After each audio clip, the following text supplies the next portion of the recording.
Welcome बच्चों, कैसे हैं आप लोग। तो इस वीडियो में हम लोग पढ़ेंगे general organic chemistry GOC class 11 organic chemistry का टॉपिक है। अगर आप लोग किसी टॉपिक पे वीडियो चाहते हैं, लेक्चर चाहते हैं तो जरूर से कमेंट बॉक्स में कमेंट कीजिए। मैं 10th से लेके ग्रेजुएशन लेवल तक के केमिस्ट्री के डाउट्स क्वेरी सॉल्व करता हूँ।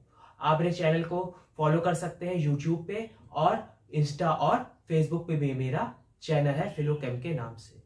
तो चलिए स्टार्ट करते हैं। जीओसी में सबसे पहले हम लोग जो टॉपिक स्ट्राइक करता है वो होता है रिएक्शन मैकेनिज्म। अब रिएक्शन मैकेनिज्म होता क्या है, जीओसी क्या होता है, तो इस वीडियो में मैं आपको एक ऊपर का बता देता हूं कि जीओसी क्या होता है। ठीक है, डिटेल वीडियो मेरी नेक्स्ट वीडियो रहेगी जिसमें मैं आपको बताऊंगा इलेक्ट्रॉन डिस्प्लेसमेंट क्या होता है। फिर मेरे पास रिएक्शन जैसे कि सब्स्टिट्यूशन, एडिशन, रीअरेंजमेंट और एलिमिनेशन रिएक्शंस क्या होते हैं। ठीक, इलेक्ट्रोफाइल, न्यूक्लियोफाइल, कार्बोकैटायन, कार्बो एनायंस। ठीक, तो ये सब मैं नेक्स्ट वीडियो में आपको, नेक्स्ट जो वीडियोस आएंगी उसमें मैं आपको डिटेल एक्सप्लेनेशन करूंगा। अच्छा, जीओसी क्या होता है, तो जीओसी तो बहुत मेन पार्ट है। जीओसी हम लोग जानते हैं, जीओसी हमारे पास होती है जनरल ऑर्गेनिक केमिस्ट्री। और जनरल ऑर्गेनिक केमिस्ट्री में हम लोग का जो मेन पार्ट होता है वो हमारे पास होता है रिएक्शन मैकेनिज्म, जिसके लिए बच्चे क्या होते हैं, बहुत परेशान रहते हैं कि भाई ये समझ में नहीं आ रहा, ये कैसे कवर होगा, इसमें कुछ समझ में नहीं आ रहा। तो रिएक्शन मैकेनिज्म क्या है, तो रिएक्शन मैकेनिज्म कुछ नहीं है। मान लीजिए हमारे पास क्या है, एक सबस्ट्रेट है। सबस्ट्रेट यानी सबस्ट्रेट है, उस पे क्या अटैक करेगा, एक अटैकिंग रिएजेंट अटैक करेगा। अटैकिंग रिएजेंट होगा तो हमको क्या मिल जाएगी, कुछ प्रोडक्ट मिल जाएंगे। ठीक, अब सबस्ट्रेट क्या है, यानी कि हमारे पास एक कोई मॉलिक्यूल है जिसके ऊपर कोई आके दूसरा यानी कि कैटायन, एनायन अटैक कर रहा है, तो हमको क्या मिल जाता है, प्रोडक्ट मिल जाता है। ठीक, तो रिएक्शन मैकेनिज्म क्या है, रिएक्शन मैकेनिज्म क्या है, डेफिनेशन देख लेते हैं। डेफिनेशन देखते हैं तो उससे ज्यादा समझ में आएगा आप लोगों को कि डेफिनेशन क्या बताती है। सीक्वेंस क्या है, सीक्वेंस एंड स्टेप्स। ठीक है, जो सीक्वेंस बताए और स्टेप्स बताए, डिपिक्टिंग क्या डिपिक्ट करेगा, ठीक है, cleavage of old bonds, cleavage of old bonds. ठीक है, तो क्या होगा, रिएक्शन मैकेनिज्म का पहला स्टेप ये होता है कि sequence and steps depicting cleavage of old bonds. ठीक है, इन substrate molecule.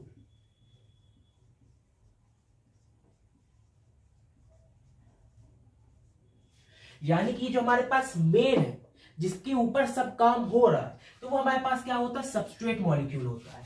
Bye attacking reagent,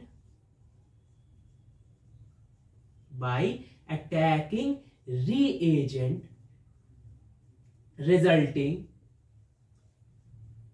क्या रिजल्ट करेगा, इन द फॉर्मेशन ऑफ,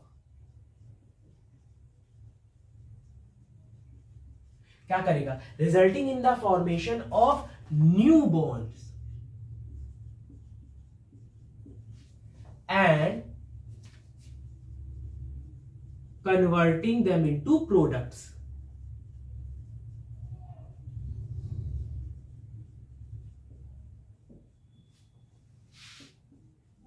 ठीक है, बात यह हुई कि रिएक्शन मैकेनिज्म होता गया है, यानी कि सीक्वेंस है, स्टेप है, डिपेक्ट करेगा। हमारे पास कुछ बॉन्ड्स होंगे, उसको तोड़ा जाएगा। कौन तोड़ेगा, अटैकिंग रिएजेंट तोड़ेगा। किसके बॉन्ड तोड़े जाएंगे, सबस्ट्रेट के। जब पुराने बॉन्ड टूटेंगे तो नए बॉन्ड बनेंगे। जब नए बॉन्ड बनेंगे तो हमारे पास क्या होगा, प्रोडक्ट बनेगा। इसी को हम लोग क्या कह देते हैं, रिएक्शन मैकेनिज्म कह देते हैं। तो जो भी जीओसी के अराउंड हमारी कहानी चल रही है वो रिएक्शन मैकेनिज्म ही है और कुछ नहीं है। यानी कि ले दे के जीओसी में हमको सिर्फ कूट कर रिएक्शन मैकेनिज्म बनना है। अच्छा, रिएक्शन मैकेनिज्म बहुत लंबी चौड़ी चीज कहानी है।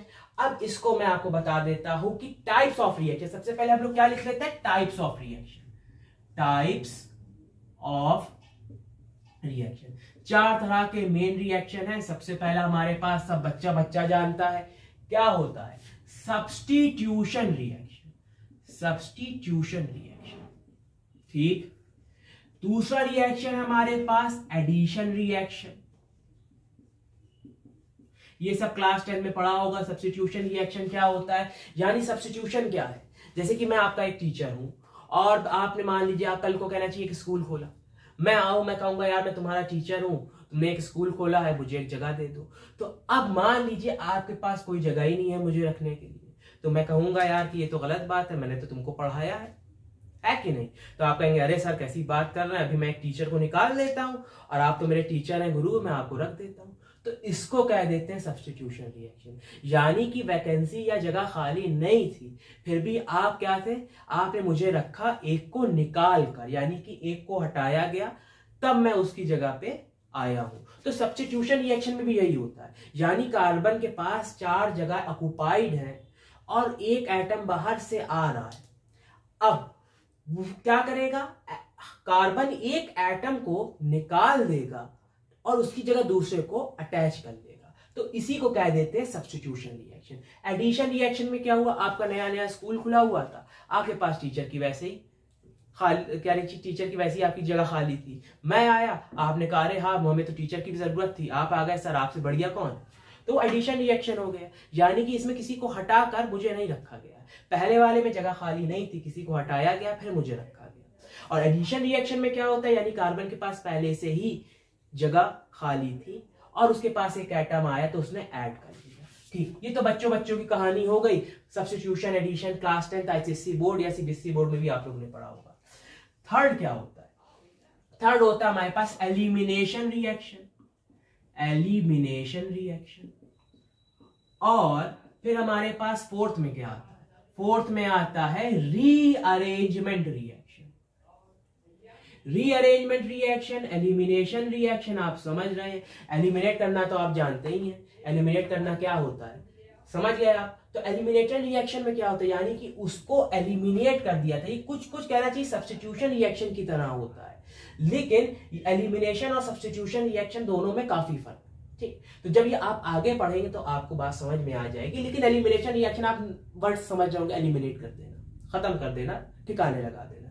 और रीअरेंजमेंट रिएक्शन भी, यानी कि आपने एक मॉलिक्यूल को क्या कर दिया, ऊपर से नीचे क्या कर दिया, पहले किसी और तरह से सजा हुआ था और आपने उसको क्या कर दिया, ऊपर से नीचे उसका कहना चाहिए नक्शा बदल दिया, उसके आगे पीछे यानी कि जो भी था उसको अच्छे से सजा दिया, तो वो हमारे पास रीअरेंजमेंट रिएक्शन हो जाता है।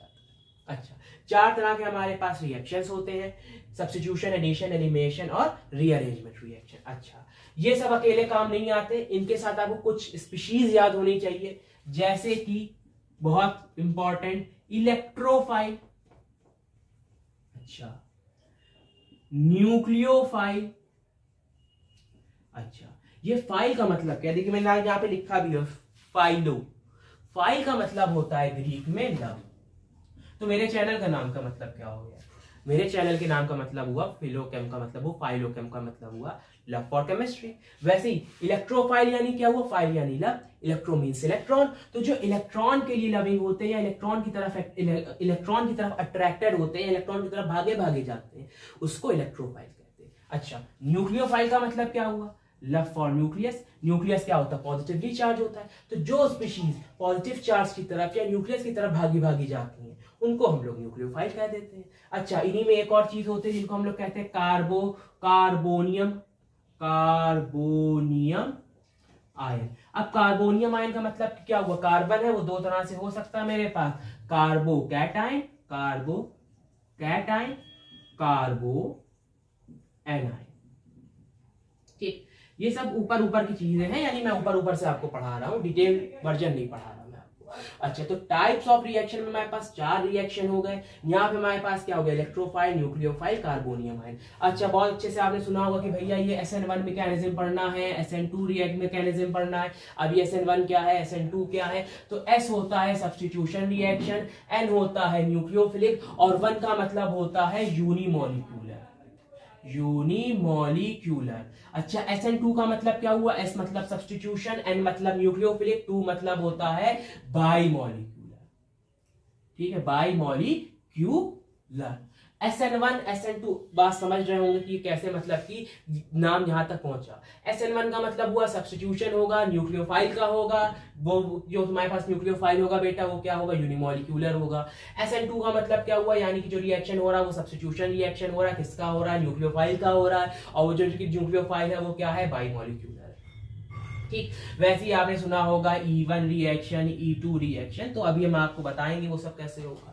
चलिए ठीक, ये सब आपके पास हो गया। अच्छा, अब आपको पढ़ना होगा, आपको जैसे कि सबसे पहले आपको कुछ कॉन्सेप्ट भी पता होना चाहिए, जैसे कि आपको VBT वैलेंस बॉन्ड थ्योरी भी पता होना चाहिए। अगर वैलेंस बॉन्ड थ्योरी नहीं है मेरे चैनल पे, क्योंकि अभी मैंने नहीं बनाई है, तो आप जाके किसी अच्छे वीडियो पे, अच्छे कहना चाहिए, आपके पास क्रिएटर्स हैं YouTube पे, अच्छे टीचर बहुत फेमस हैं, तो आप जाइए देखिए, VBT डालिए, एक बहुत अच्छे से टीचर आ जाएंगे, वो आपको VBT भी पढ़ा देंगे, जिसमें आपको सिग्मा बॉन्ड और पाई बॉन्ड आपको समझना है। थोड़ा सा भी समझ जाएंगे सिग्मा बॉन्ड पाई बॉन्ड क्या है, तो आप VBT भी कर ले जाएंगे, और यहाँ पे जो हल्का फुल्का यूज होता है सिग्मा पाई बॉन्ड का, वो भी आप कर ले जाएंगे। अच्छा, तो अब आपको क्या बताना था मुझको, VBT में क्या होता है, हमारे पास सिग्मा बॉन्ड होता है, पाई बॉन्ड होता है, वो तो अलग बात हो गई।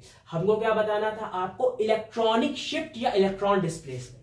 तो इसको मैं रख के देता हूं, इलेक्ट्रॉनिक शिफ्ट या इलेक्ट्रॉन डिस्प्लेसमेंट में हेडिंग रहेगी हमारे पास इलेक्ट्रॉनिक शिफ्ट, इलेक्ट्रॉनिक शिफ्ट। अच्छा, इलेक्ट्रॉनिक शिफ्ट होता है यानी कि इलेक्ट्रॉन शिफ्ट कर जाता है, उसी को इलेक्ट्रॉनिक शिफ्ट कहते हैं, या इलेक्ट्रॉन डिस्प्लेसमेंट भी कह देते हैं, इलेक्ट्रॉन डिस्प्लेसमेंट।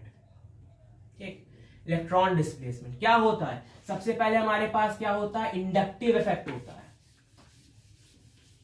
क्या होता है, सबसे पहले हमारे पास इंडक्टिव इफेक्ट होता है, मार्कर बदल देते हैं, देखने में अच्छा लगेगा, इंडक्टिव इफेक्ट।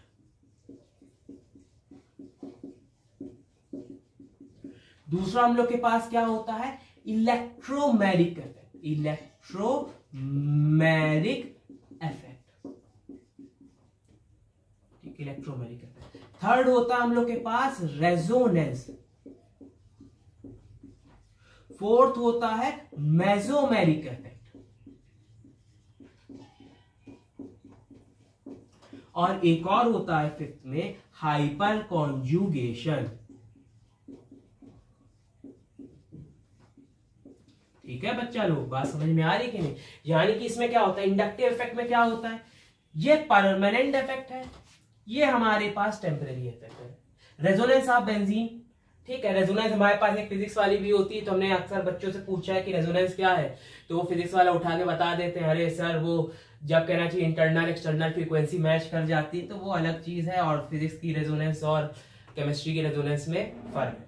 ठीक, तो रेजोनेंस क्या होता है, यहाँ पे ऑसिलेशन ऑफ पाई बॉन्ड्स होता है, और ये चीज अलग है। ठीक है, तो इंडक्टिव इफेक्ट, इलेक्ट्रोमैग्नेटिक इफेक्ट। अगर मैं थोड़ा सा, अगर आपको इंडक्टिव इफेक्ट की कहना चाहिए, ऊपर से बात बताना चाहूँ या एक्सप्लेन करना चाहूँ, तो इंडक्टिव इफेक्ट आया है वर्ड इंड्यूस। अब इंड्यूस का मतलब क्या, अगर आपने 9th में पढ़ा हो गोल्ड लीफ इलेक्ट्रो क्या होता है, गोल्ड लीफ इलेक्ट्रोस्कोप होता है, क्या होता है हमारे पास, ध्यान से भूल रहे हैं। तो इंडक्शन में क्या होता है, इंडक्शन से ही आया है इंडक्टिव इफेक्ट। यानी कि मान लीजिए एक रॉड था, इसमें क्या था, सारे चार्ज यानी कि ऐसे आपस में मिलजुल के हार्मोनी से रह रहे थे। ठीक है, अब क्या हुआ, यहाँ पे हमने एक दूसरा रॉड लाए, और यहाँ पे क्या था, कूट कूट के इस तरफ प्लस चार्ज भरा हुआ था, तो अब क्या हो गया, हार्मोनी डिस्टर्ब हो गई। अब क्या होगा, यहाँ प्लस आ गया तो इधर क्या हो गया, निगेटिव चार्ज आ गया, और इधर क्या आ गया, पॉजिटिव चार्ज है, यानी कि पोलराइजेशन हो गई। किसकी वजह से, इसकी वजह से। तो इसी को क्या कह देते हैं, इंडक्शन कहते हैं, या इसी पे बेस्ड कॉन्सेप्ट को हम लोग क्या कह देते हैं, इंडक्टिव इफेक्ट कह देते हैं। दो तरह के होते हैं, प्लस आई इंडक्टिव इफेक्ट होता है, माइनस आई होता है। वैसे इलेक्ट्रोमैग्नेटिक इफेक्ट भी क्या होता है, प्लस ई होता है, माइनस ई होता है। ठीक, तो ये सब जो आपने पढ़ा, क्या पढ़ा, सबसे पहले types of reaction, electronic shift, rearrangement reaction भी है, इसमें एलिमिनेशन, एडिशन, सब्स्टिट्यूशन है, electrophile, nucleophile, carbonium ion, carbocation, carbo anion, इन सब का जो होल, ये सब आपको पूरी जो खिचड़ी दिखाई दे रही है, इसी को क्या कह देते हैं, GOC, जनरल ऑर्गेनिक केमिस्ट्री। और ये दिखने में अभी यहाँ आपको जितना मैंने आपको छोटा दिखाया, असलियत में है नहीं, मैंने तो बस ऊपर से आपको बताया है। जो अगर आप वास्ट टॉपिक पढ़ेंगे, अंदर से पढ़ेंगे, जैसे कि आपको IIT JEE या नीट के लिए पढ़ना होगा, तो उसमें बच्चों की बहुत हालत टाइट रहती है, और बहुत बच्चे इसमें परेशान रहते हैं। मैं कोशिश करूंगा कि जो मेरी वीडियोस रहे उसमें मैं आपको अच्छे से एक्सप्लेन कर सकूं, मैं अपना बेस्ट दे सकूं, जिससे आपको ये वीडियो भी पसंद आए, और मेरा कंटेंट पसंद आए, मेरा चैनल भी ग्रो हो। और आप लोग जरूर से मेंशन किया कीजिए कि आपको किस वीडियो पे या कोई डाउट रह गया हो या कोई क्वेश्चन हो या कोई क्वेरी हो या किसी टॉपिक पे आपको वीडियो चाहिए हो, तो जरूर से मुझे कमेंट किया कीजिए। मेरे चैनल को भी कहना चाहिए आपस में शेयर करें, मेरे चैनल को सब्सक्राइब करें, बेल आइकन क्लिक करें, मेरी वीडियोस हैं उनको लाइक करें। ठीक है, तो आज के लिए मेरे ख्याल से इतना काफी है। नेक्स्ट वीडियो में मैं आपको इंडक्टिव इफेक्ट से बताऊंगा इलेक्ट्रॉनिक शिफ्ट। और अगर आप लोग वीबीटी वैलेंस बॉन्ड थ्योरी देख सकते हैं तो जरूर से वैलेंस बॉन्ड थ्योरी देखिए, जिसमें आपको रेजोनेंस वगैरह में काफी यहाँ पे भी सिग्मा बॉन्ड या पाई बॉन्ड वगैरह, sigma bond, pi bond, sigma electron, pi electron कहना चाहिए वर्ड यूज होंगे, तो हो सकता हो आपको थोड़ा समझने में दिक्कत हो। तो इसलिए मैं आपको कहता हूं कि वीबीटी की वीडियो अगर मेरे चैनल पे है तो ठीक, नहीं है तो जो भी आपको अच्छा क्रिएटर लगता है केमिस्ट्री में या फिजिक्स में, जो भी है उससे देख लीजिएगा वीबीटी, तो आपको समझ में आ जाएगा। ठीक है, मेरे चैनल को ऐसे ही प्यार देते रहिए। Thank you.